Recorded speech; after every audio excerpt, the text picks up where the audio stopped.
I don't think I've seen before. Oh, this is a buffalo sauce. I think you like that. So ranch, buffalo, ketchup, mustard. Well, let's dig in. Okay, I don't know where to start. I think I'm gonna start with a green. I'll start with the red. Got a little flattened on this side, but that's fine. Okay, dip it in the...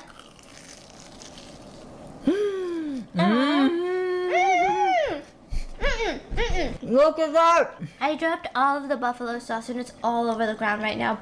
Are you mad? What? I dropped I don't it. like buffalo sauce, honey. It's like you don't even know me. But...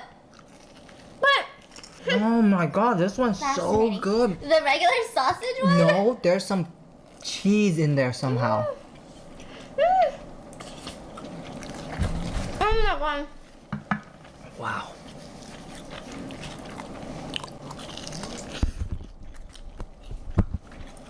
You know the food is so good when I leave the buffalo sauce on the floor.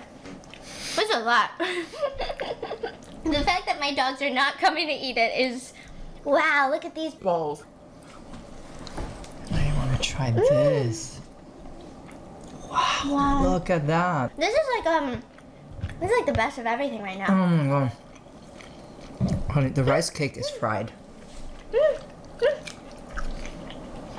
We see it.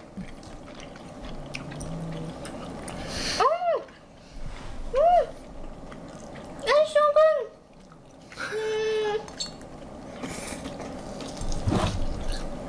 Okay, I'm gonna try this, and then we're gonna get into today's story, I promise.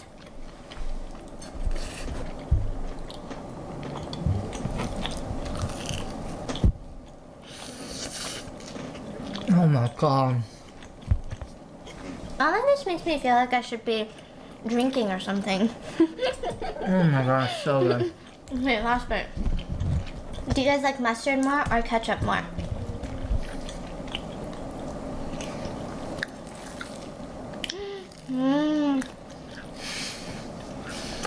Oh my god, look at you. Just cheese pull on cheese pull on cheese pull, huh? Wow. Okay, let's see if Oh. I'm just lucky. If this is a cheese pull, this one is one of the most densest corn dogs I've ever held.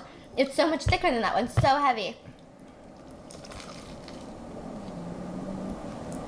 What is it? Let's see. Oh, it didn't pull, huh? We're talking about Connecticut today. Feels like just an unseasoned tater tot. Okay, last one, I swear. I'm sorry. I'm sorry. Don't hate me.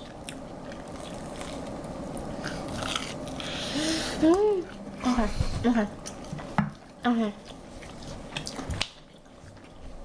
Wow, these are good. You don't want this no more? That's so freaking good. All of these are so good. This is my least favorite. I'm gonna rank it like this. Least favorite, love the rest. Now, here's what's going on.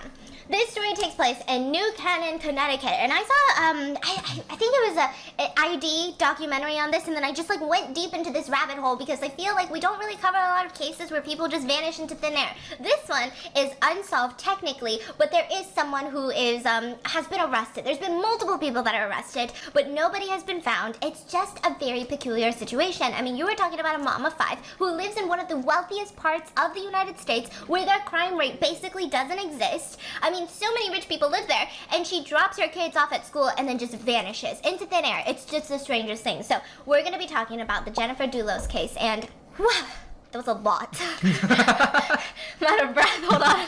In order to understand this, you need to understand New Canaan, Connecticut. I feel like I haven't really heard about this, but I do know that Connecticut is a super rich state. Like, there are pockets in Connecticut that's just out of this world. I mean, insanity. And New Canaan is one of them. They're called the Gold Coast of Connecticut, which I don't know if that's saying much, actually. It's like saying it's the Gold Coast of every state, right?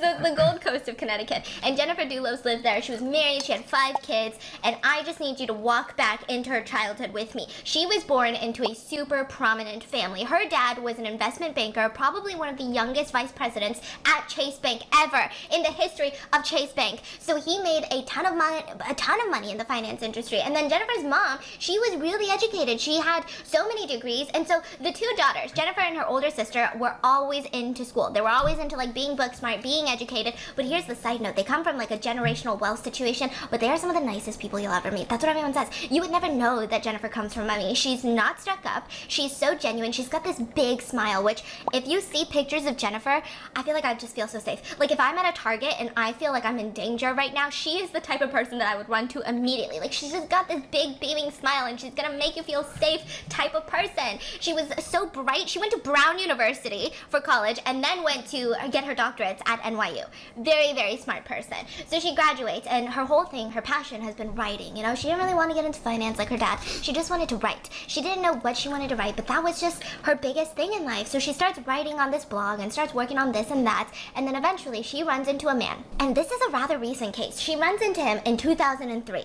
Now they bump into each other and it was like sparks flying. Now what makes it even crazier is that they actually knew each other 15 years before running into each other. They went to Brown University together. They were never that close in college. They never like dated in college or anything. He was a year older than her and he is like this Greek dude. Literally, he's from Greece, from Athens, Greece, came to America. His name is Fotis. Yeah. That's a cool name. Cool name, right? I've never heard that name before. Fotis, you know, he's a business. What do you call it? A businessman? What? he's like a business major, and now he's like a businessman. He's all up in that real estate, you know, doing all this like rich people stuff. He's like real estate, business, finance, stocks, all of that jazz, doing it all. Stonks. So they go on multiple dates together, and that is where like their whole relationship starts clicking even more. Fotis is like this really extroverted, you know, some people call him like a Greek god type status, and Jennifer is just incredibly introverted, and she's like the type that has a lot of feelings and can understand your feelings, and I think that's why everyone loved her. Like she got it all. She's a little bit more in tune with everything going on. They click. Now on top of that, they click even more because he's like, listen, I'm not about this bachelor life. Like I want to settle down. I want to meet a wife and I want to get married and I want to have these children and live in this forever family home. I want that dream, that